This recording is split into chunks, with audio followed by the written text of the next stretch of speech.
കൂടുതലായി താങ്കൾക്കുള്ള സഹോദരങ്ങളെ പാട്ട് പാടാം. നമുക്ക് ആഘോഷത്തിന് ദിവസമാണ്. അപ്പോ പരീക്ഷകളിൽ സമയം മുതൽ ഇന്ന് നമസ്കാരം വരെ നാം നിർവഹിച്ചത് കിടക്കാൻ പാടില്ല എന്നുള്ള മതത്തിന്റെ കാഴ്ചപ്പാടാണ്. എല്ലാവർക്കും സുരക്ഷിതമായ ഭക്ഷണം.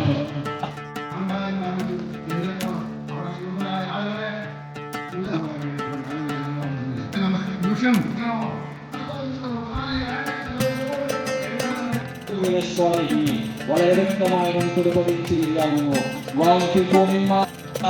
കുറച്ച് സമയം ഒന്ന് എനിക്ക് നീട്ടിത്തന്നാൽ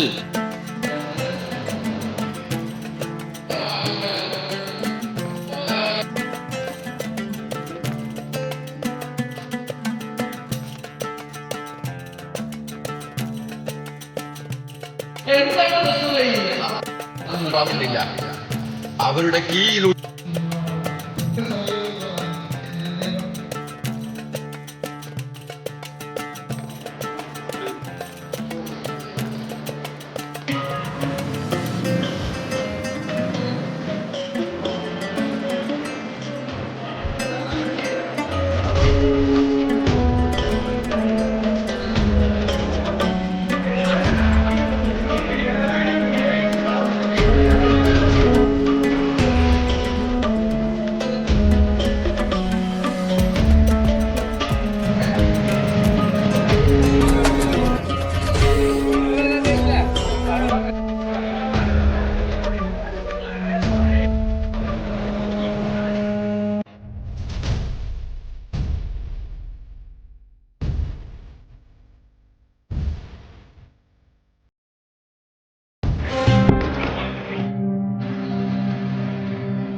റമദാനിൽ നിലയോട് കഴിഞ്ഞെങ്കിൽ ഇനിയുള്ള ജീവിതം ഈ ഒരു മാസത്തെ റമദാനിന്റെ ഓരോ ആരാധനകളുമായി ബന്ധപ്പെട്ടായിരുന്നെങ്കിൽ ഇനി അതിന്റെ പ്രതിഫലനങ്ങളാണ് അങ്ങോട്ടുള്ള 11 മാസക്കാലങ്ങൾ നടക്കേണ്ടത്. ഒരിക്കലും ഈ റമദാനിൽ മാത്രം അവസാനിച്ചു പോവേണ്ടതില്ല. നമ്മുടെ പള്ളികളിൽ പൂട്ടിവെച്ച വിശുദ്ധ ഖുർആനിന്റെ കോപ്പികൾ ഇനിയും തുറക്കപ്പെടേണ്ടതുണ്ട്. അതേപോലെ തന്നെ ഖുർആനുമായി ബന്ധപ്പെട്ട് നമ്മൾ പാരായണം ചെയ്തുവെങ്കിൽ ആ വിശുദ്ധ ഖുർആനിന്റെ പാരായണം ഇനിയും നടക്കേണ്ടതുണ്ട്. എന്റെ കൂടെ റബ്ബുണ്ട്, റബ്ബ് വഴി കാണിക്കുമെന്നാണ്. എന്താണ് പരിഹാരം, എന്താണ് രക്ഷാമാർഗമെന്ന് അറിയാത്ത മൂസാ അലൈഹി സ്വലാം പറയാൻ കഴിയുന്നു. എന്റെ റബ്ബിന്റെ നിർദ്ദേശപ്രകാരമാണ് ഞാൻ വരുന്നത്, അതുകൊണ്ട് എന്റെ കൂടെ റബ്ബുണ്ട് എന്ന് പറയാൻ കഴിയുന്നു. റബ്ബ് വഴി കാണിക്കും. അപ്പോഴാണല്ലോ അവസാന നിമിഷം അള്ളാഹ് പറഞ്ഞത്, മൂസ വടിയെടുത്ത് അടിക്ക്. ആ സമുദ്രത്തിൽ അടിച്ചു, അത് പിളർന്നു. മൂസാ അലൈഹി സ്വലാം അനുയായികൾ രക്ഷപ്പെട്ടു. ഫറവ മുങ്ങി മരിച്ചു.